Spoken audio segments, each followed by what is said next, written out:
nome é Gabriel Bólico, eu tenho 2 sites na loja integrada, o shopb.com.br e o meugameusado.com.br, e trabalho com e-commerce já há quase 10 anos, e um dos principais desafios que eu encontrei nesses anos foi a parte logística. Olá, eu sou Edida Solog, eu sou empreendedora no segmento há mais de 13 anos, eu sou mãe de 3 filhos homens. E eu falo pra vocês, galera, que de loucura e de logística, essa arte eu domino. O lojista, ele tem que demandar a força dele pro marketing, porque o importante é vender, né? Então, um problema que a gente encontrou nesses anos trabalhando com e-commerce foi o seguinte, que a nossa operação ela começou da maneira mais simples possível, que é aquela coisa de você fazer a venda, daí você imprime a folha de papel e recorta a etiqueta, acha a nota fiscal e faz aquela separação manual. E trabalhamos alguns anos assim, né? Até que chegou um momento que a gente percebeu que a logística ela é muito mais delicada do que parece. Então, é necessário que, em determinado momento, de preferência desde o começo, o lojista ele tenha a real noção o quão delicado e preocupante é, porque você pode gerar uma demanda de logística reversa, você pode gerar insatisfação caso você envie errado um produto, e até mesmo para questão de controle de estoque, né? Você saber exatamente o que você tem. Então, é um trabalho assim mais profissional, é uma coisa que eu procuraria fazer hoje se eu fosse começar agora, sabe? Coisa que eu não fiz antes. Procuro não focar na logística, né? Eu trabalho mais com marketing, esse tipo de coisa, mas a nossa operação logística hoje vai muito bem com 3 pessoas. Para quantos pedidos? Varia, é sazonal, assim, porque como nós trabalhamos com games, quando tem um lançamento, assim, tem dia que bomba. Dá 1.500 envios, mas em média... No dia? Em um único dia. Que beleza. Então, acaba sendo sazonal, não existe uma regra. Mas até uma coisa bem interessante que eu lembrei agora, nesse bate-papo, que eu estava vendo uma vez se eu não me engano, era uma entrevista do CEO da Netshoes, e ele comentou que a Netshoes não é só uma empresa que vende artigos de esporte. Ela, além de ser um e-commerce que vende várias coisas, ela também se tornou uma empresa logística. Porque de tão grande que ela ficou, ela teve que desenvolver uma operação logística interna. Então, é o coração, né, do e-commerce. Existem muitas outras facilidades que a gente pode oferecer para um lojista, numa parte tanto de logística reversa, de logística fulfillment, de pontos de apoio para que o seu cliente ele possa estar indo retirar os produtos. Em alguns lugares, em áreas de risco, a gente sempre chama isso, igual no Rio de Janeiro, se você faz venda para o Rio de Janeiro, nem todos os seus produtos, ainda mais o game, que é uma coisa que entra na parte de eletrônico, que é uma coisa bem visada, não são todos as transportadoras que entregam, e quando elas entregam, elas cobram uma taxa diferenciada para ir até uma determinada área. Sim. Então, se você tem algumas lojas, vamos dizer assim, em parceria que você pode deixar esses games que mais têm saída e avisar, não sei como funciona hoje a parte de marketing de vocês, mas isso é uma saída bem bacana também. Na logística ela tem várias abas, né, Gabriel?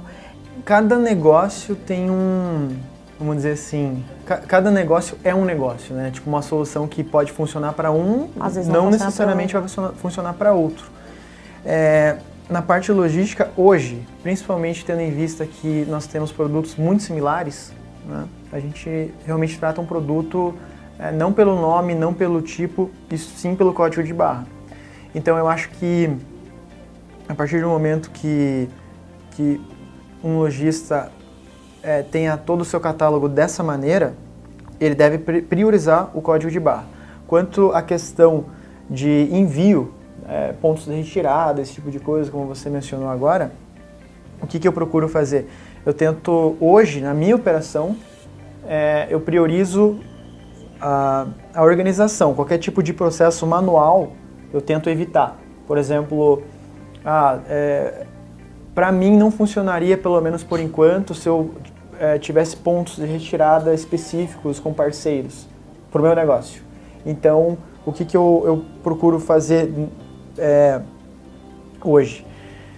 Eu trabalho com o despache 100% através dos correios, né? Eu tenho um ponto de retirada próprio, que não é um parceiro, é a minha loja física, né? Sim. E também uma parte logística que eu acho fundamental, funciona muito bem para mim, que eu recomendo para os lojistas, é a questão do serviço motoboy. Que para mim, assim, ele passa pelo meu WMS, tem a separação ali, e inclusive até essa solução que a gente acabou desenvolvendo do WMS, ele tem vamos dizer assim, um campo de saída para as entregas em motoboy. Então já sai separado por bairro, esse tipo de coisa, e acabou sendo uma solução bem interessante pra gente. Você falou de motoboy, né? Eu comecei empreendendo com motoboy. Que legal. A minha primeira empresa foi no segmento de entregas rápidas, então eu falo que toda a experiência, a maior parte da experiência logística, principalmente na parte de frete, eu trago dos motoboys e de motorista, porque eu fazia a última parte do processo logístico, que é a entrega. E hoje eu faço o inverso, hoje eu faço a primeira parte da cadeia. Então, assim, quando você falou de motoboy, que seu sistema, ele tem uma, vamos dizer assim, uma roteirização, vocês separam por cabeça de CEP, ou vocês separam por regiões? Porque a gente pode ter dentro de um CEP, várias ruas, várias avenidas, vários bairros. E aí, quando a gente fala em motoboy, o motoboy ele vem pegar serviços avulsos com vocês, sazonais, ou ele tem um contrato fixo com a sua loja e ele passa lá todos os dias em determinados horários e eles fazem as coletas dos produtos. É isso que eles fazem? Então, como que funciona? Uma coisa que ajuda muito para o nosso fluxo hoje de motoboys é a tradição que a loja tem. Regionalmente, a gente já tem um nome legal, né? Muitos clientes acabam comprando com a gente de forma diária. Ou seja, todo dia a gente tem algumas dezenas de entregas de motoboy. Para o meu negócio, isso acabou dando muito certo pelo seguinte: o público gamer é muito ansioso, então ele quer receber logo. E o motoboy é a melhor das opções. Ele consegue fazer o pedido no site, em poucas horas vai estar com ele. Não importa onde ele esteja, ele pode estar em casa, pode estar no trabalho, o motoboy vai lá e com a maquininha.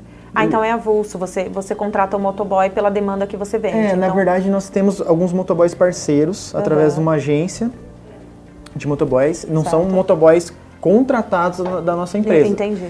E existe a separação do nosso sistema, mas mesmo assim ainda tem uma filtragem manual por parte dos motoboys. Tipo, eles pegam, eu vou levar essa. Isso, vou entregar nesse bairro. Exatamente. Eles saem mais ou menos com uma média de quantas entregas? Olha, a gente tem uma média de 20 a 30 por dia. Para motoboy? Para motoboy. Aí você chama lá 3 motoboys para fazer? Na verdade, ou um motoboy?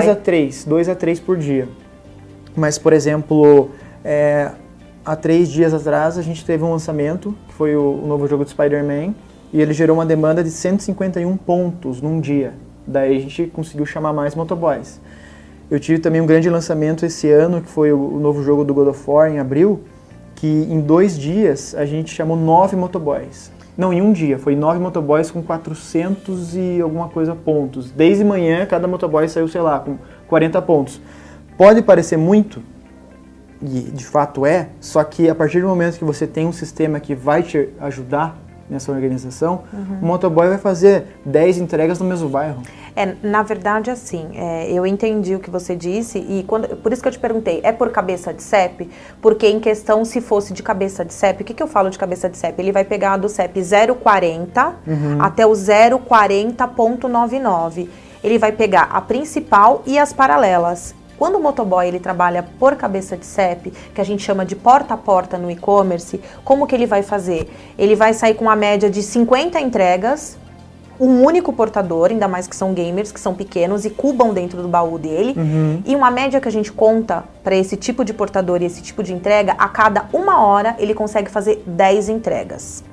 Nossa, excelente, né? Então, assim, se tiver bem roteirizado, por mais que o sistema ele dá roteirização, o motoboy ele vai olhar e vai falar assim, não, peraí que eu vou fazer meu roteiro. Não, essa rua cabe, essa rua não cabe. Ah, não, esse aqui eu não vou levar, esse aqui manda pro outro, esse aqui manda pro outro. E se tem um sisteminha igual, vocês já tem lá esse sistema que já sai pré-roteirizado, vamos falar assim, pré-roteirização, porque ainda vai ter uma roteirização do portador de fato, porque ele vai ver, porque às vezes uma numeração, o sistema, ele não vai entender que às vezes aqui a Faria Lima tem um número par de um lado e o mesmo número parecido de um outro número. Um exemplo, finda numa rua e começa em outra. Então, quem tem essa vivência mesmo é o profissional que ele está na rua. Então, por isso que eu perguntei para você no começo, ele faz por cabeça de CEP? Porque se o motoboy fizer por cabeça de CEP, ele faz muito mais do que 50 entregas. Isso eu posso te garantir, porque aqui em São Paulo, a gente já teve portadores que saíam com a média de 150 documentos por dia. Um único motoboy? Um único motoboy. E eu já tive veículos também, veículos para entregar documentos bancários de bancos grandes, entregar cartão de crédito e talão de cheque, que ele saía às 7 horas da manhã da base e ele voltava às 5 horas da tarde com tudo preenchido. E tudo assim, com a R, tá? Nome, RG completo, qual que é o grau de parentesco, se não é a pessoa responsável.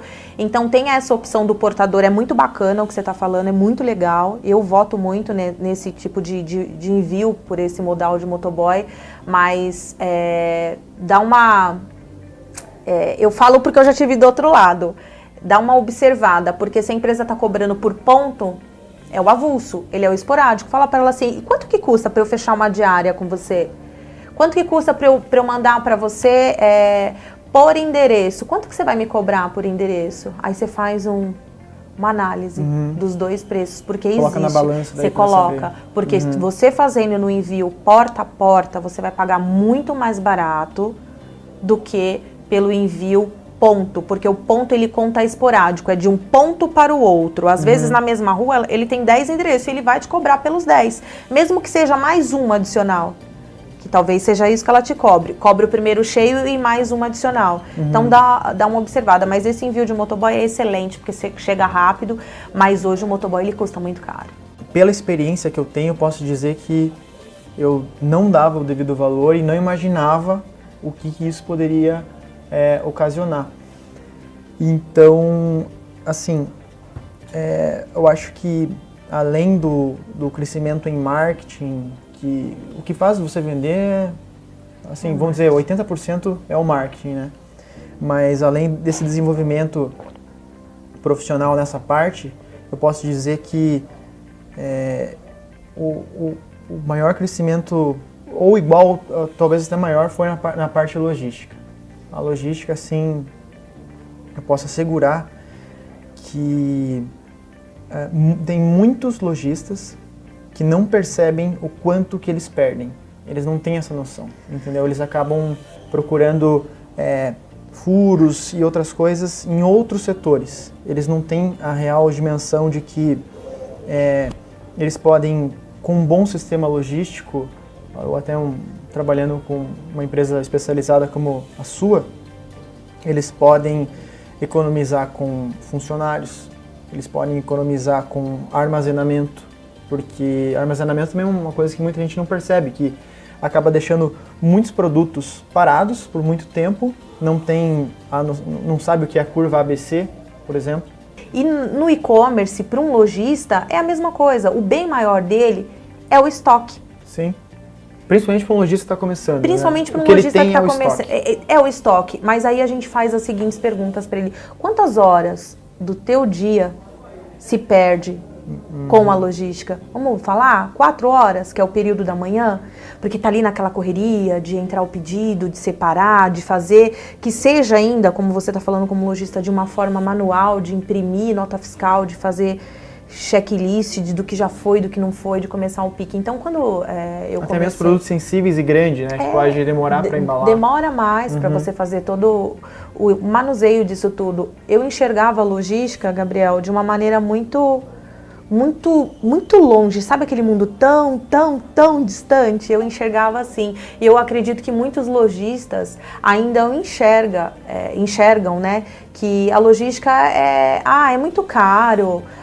Isso não é para mim, eu sou muito pequeno ainda. Não, a gente tem que quebrar esse paradigma de que a logística foi feita para o grandão. Mas não, tem a logística hoje para o PME, porque a gente consegue mostrar para eles que ele pode ter a eficácia de um grandão. Sim, até mesmo uma analogia, nos tempos de hoje com o passado. Os sistemas de RP, hoje todo mundo usa um RP, mas há um tempo atrás o pessoal via como, não, quem vai usar um RP é gente grande, que mas... fatura muito. Não é bem assim, eu acho que tem que ter, sim, uma atenção especial, até, como eu falei, você pode estar perdendo ali e você não sabe que está perdendo. Então, e o e-commerce, um dos desafios é muito competitivo, absurdamente. Todo mundo quer vender na internet. Eu trabalho com um ramo difícil, games. Hoje você vai no mercado, você encontra games. Então, como se tornar relevante, como ser competitivo? Você precisa ter o controle de tudo, saber na ponta do lápis o que está acontecendo e ter um custo enxuto. Ah, mas eu vou gastar com o sistema logístico. De verdade, o lojista vai perder mais se ele não investir, na verdade. Isso. O que eu fiz? Eu acabei desenvolvendo para mim uma solução própria que revolucionou a empresa. A empresa é outra, assim, sabe? E foi num momento de dificuldade, foi em 2014, eu até já contei isso no VTX Day, que fizemos uma Black Friday que a gente em média na época uns 200 pedidos por dia, a gente se virava, tinha os errinhos ali, né, a parte manual, e a campanha de marketing acabou dando muito certo, e a gente fez 7.000 pedidos. Olha que delícia. Daí para você embalar tudo isso, separar, imprimir várias notas fiscais, várias etiquetas dos correios e fazer o match manualmente, demorou semanas, a gente teve milhares de reclame aqui, a gente terminou só em 2 semanas do outro ano, ou seja, na metade de janeiro. Que a gente foi regularizar. Mas você vendeu, ganhou dinheiro? Não necessariamente, a gente teve muito problema, entendeu? Não sei se valeu a pena de fato, acho que o que mais foi bom pra gente foi levar essa pancada, pra entender, tem algo errado aqui nessa parte, vamos melhorar. Foi a partir desse momento que a gente focou na logística. Foi em novembro, vamos dizer assim, foi em janeiro de 2015, entendeu? Foi nesse momento, depois de anos de empresa, assim, depois de levar assim, muita paulada, muito cliente reclamando, que a gente realmente deu foco para isso. Na parte de organização, como que a gente faz lá, Biel? Eu coloco os produtos, vamos pensar assim, dos clientes que têm produtos pesados, né? Os produtos que são mais pesados, a gente coloca embaixo, na parte do porta-pallet, porque ele requer uma força maior, mesmo que tenha empilhadeira ou paleteira, até para você retirar esse produto, ele demora um pouquinho mais. E os produtos, por mais que tenham mais SKUs e que tenham um giro muito mais rápido e são mais leves, a gente armazena eles em forma de prateleiras. A gente coloca nas prateleiras, separando por rua o que tem em cada rua, sempre pela data de validade, observando a data de validade do produto, para que esse que chegou, ele saia na frente do outro, para que não tenha, você não perca parte do seu estoque para quem trabalha com datas de vencimento. Então a gente sempre faz uma linha de raciocínio muito lógica para quem vai armazenar. Lógica pra gente que está acostumada com isso, né? Mas para aquele lojista que está ali começando, ele fala, caraca, como é que eu vou armazenar tudo isso? Eu não sei se eu vou colocar em caixinhas, eu não sei se eu vou colocar em caixa de papelão, eu não sei se eu vou colocar tudo, vou fechar tudo e quando sair o produto eu vou ficar igual o doido caçando. Não, na verdade a gente coloca os produtos que são menores, tudo na prateleira, tudo ajeitadinho, separa conforme está no sistema e vai fazendo a busca e bipando por código de barra. Como você mesmo disse, tem alguns produtos que são muito similares, às vezes troca só uma cor ou qualquer variável que seja nesse produto, então a gente sempre busca pelo código de barras, que fica muito mais fácil. Então é uma organização muito prática. Sim, e até na questão de organização, uma dica que muita gente acaba não percebendo e que faz total diferença é esse lance de produtos curva A. que é importante que eles fiquem próximos à estação de separação. Porque vamos imaginar que você tenha, sei lá, 50 vendas de um produto curva A. Se ele tiver no fundo do seu barracão, no seu CDD, você vai... E vamos imaginar que... Você perde mais tempo para Isso, pegar andando, ele, né? para fazer o picking e até para fazer o manuseio são 50 dele. viagens de ida e e volta. volta, que no final do dia pode dar meia hora mais, sendo que se você tem uma estação aqui e os produtos curva A já estão próximos, você dá poucos passos, já pega. Então, essa é uma coisinha assim simples, até óbvia falando, mas que muita gente acaba não percebendo que faz isso no dia a dia, né? E para e-commerce, um dia é muita coisa, né? Nossa, pra gente Se também. você deixar para postar no outro dia, o cliente já sente isso. Então, quanto mais rápido for a tua operação, melhor. Se eu pudesse dar uma dica para quem está começando hoje, referente à parte logística, aquele cara que está iniciando a operação de fato. O que eu faria com toda a experiência que eu tenho hoje no lugar dele?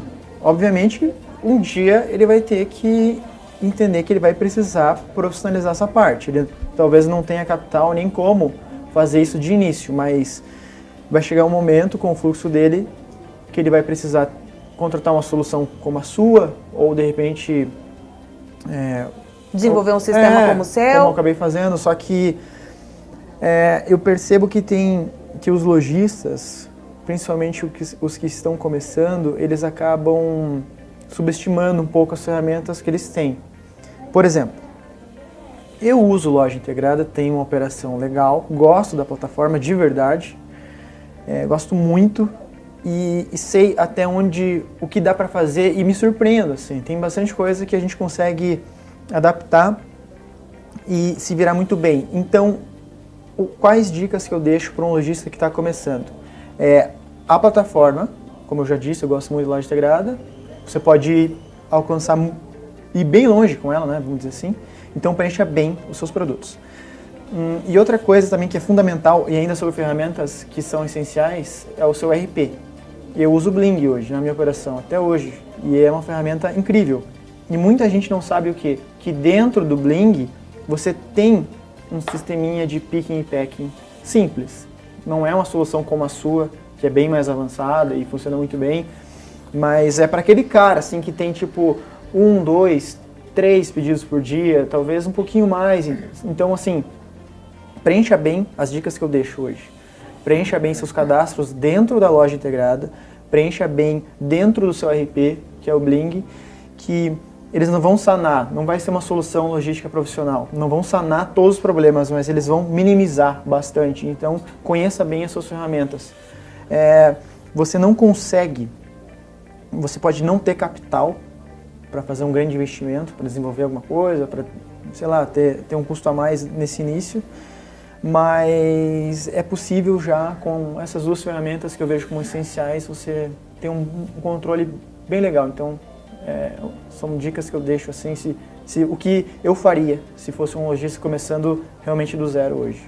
Eu vou dar uma dica, Biel, assim, tanto na parte que eu tenho a visão do lojista, né, que ele traz os produtos pra gente, quanto na parte da logística mesmo, como você disse do cadastro, quando eles preenchem lá na plataforma, eu acho que tem que ser de uma maneira muito, muito bem descrita. Olha, uma caneca, hashtag, bora vender, isso, branca, com a escrita preta, desenhar, literalmente ele vai desenhar. Ele não pode fazer rápido, né? Não. De repente deixar sem o EAN, uma coisa nada, assim. Ele vai de uma forma muito minuciosa e muito detalhista, porque tudo isso vai fazer a diferença na hora que a pessoa for separar. Isso. Por mais que tenha ali o código... E querendo ou não, vai gerar um retrabalho, né? Para ele. Ele vai ter que fazer isso uma hora ou outra. Então, o retrabalho ele é pior do que o retrabalho. Exatamente. Porque você vai ter que fazer 2 vezes. Então, deixar de uma forma bem detalhada, bem bonitinha, bem certinha, facilita muito a vida do lojista e de quem está fazendo a sua logística, se for de uma forma terceirizada. Sim. E para ser sincero, foi até um erro que eu cometi,